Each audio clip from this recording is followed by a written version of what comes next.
Good morning, my wild and beautiful friends. I'm so glad you're here. Today we're talking smoothie packs. We're going to make a super inexpensive, easy little booster pack for your green smoothies to make your life a little easier and a little bit more healthy. Keep on watching to see how we do it. Okie dokie, guys. These little booster packs we're making are going to be stored in the freezer, so they will last as long as you need them to. So just grab any sort of reusable Tupperware or Ziploc. We're going to throw our ingredients in there. Got some bananas that I found on clearance. They're a little sweeter when they're brown, and they're so much cheaper. This is only 98 cents for the entire bunch of bananas. So if you're not feeling doing individual packs, you can of course just freeze your bananas in bulk like this. When I have ones that have kind of got on the verge, I'll just throw them in a bin. But for our little packs here, we're going to do it individually so we have the right amount for each smoothie. And I know I've said this before, but I will say it again and again. If you shop early in the morning at your grocery store, you can find some sweet deals. These little power greens were on clearance for 99 cents, normally like $4. They're a little on the verge, but we're going to freeze them anyway, so it doesn't matter. I've also got some organic zucchini here, which is also quite inexpensive.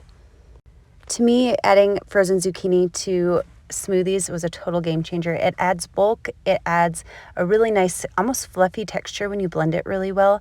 And it has a ton of vitamins in it, so it's win-win. You can't taste it at all. So now I'm just going in with our bananas. I'm doing about a half a banana per pack here.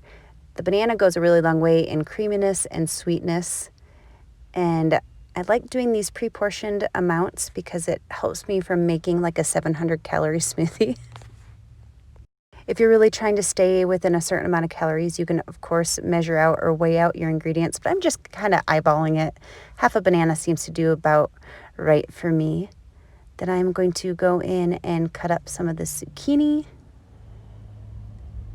Let me know if you try frozen zucchini in your smoothies, guys. This is like seriously a game changer. Like I said, you can't taste it at all. It adds a lot of volume and you get all those yummy, delicious vitamins as well. And now we're moving on to our greens. I've got our little power green mix here. I'm going to open it up and then just stuff as much as I can in each one of these little individual to-go containers here. You can, of course, just throw this whole package into your freezer. It'll freeze really nicely and you can grab out what you need as you make a smoothie. But I do find, because I'm lazy, having these pre-made little packs really helps me get exactly what I need in my smoothie. I can dump it right in just like an ice cube.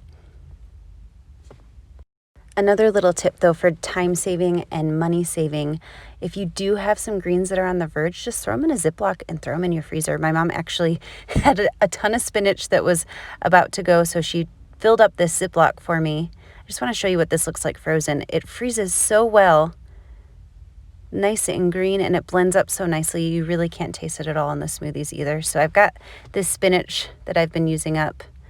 Now I'm adding all these greens to our little packs, and then we're going to add a little bit more stuff and we will be ready to go. So there really is no wrong way to make a smoothie. I hope you guys know that. I like to use these base ingredients because they're quite inexpensive, and then you can kind of zhuzh it up from there. If you want a little bit more texture, you can add some oats. I'm going to add some chia seeds to these little packs here.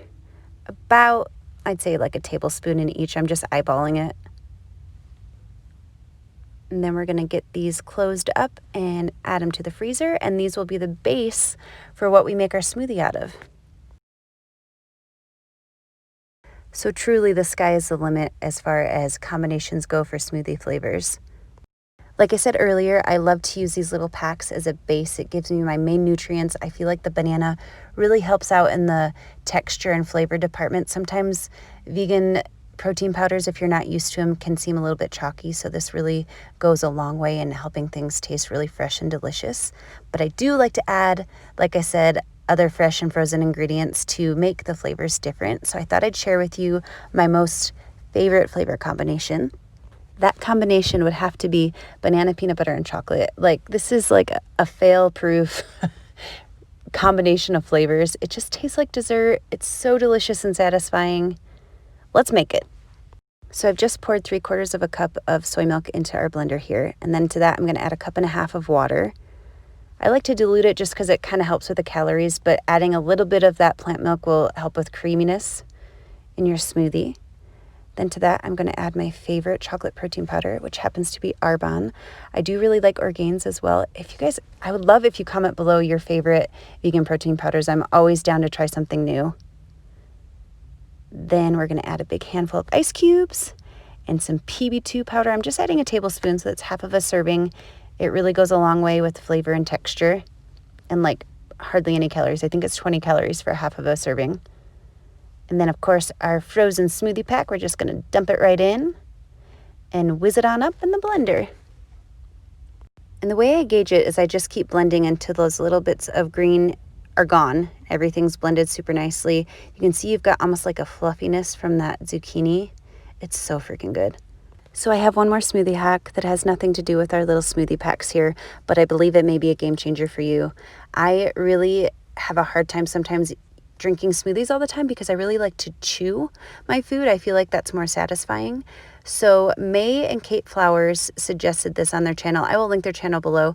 They add cocoa nibs to their cup before they pour in their smoothie, and it gives you a chocolatey bite. It's not super sweet, but it has that chocolate flavor. They're really good for you. It's a superfood, so totally healthy, right? So having that texture with the flavor of your chocolate banana peanut butter smoothie is so delicious. This is such a decadent smoothie. It's definitely one of my favorites. I hope you guys give this a try and you love the flavor and texture combination as much as I do. Thank you so much for watching, guys. Can't wait to talk to you soon. Cheers.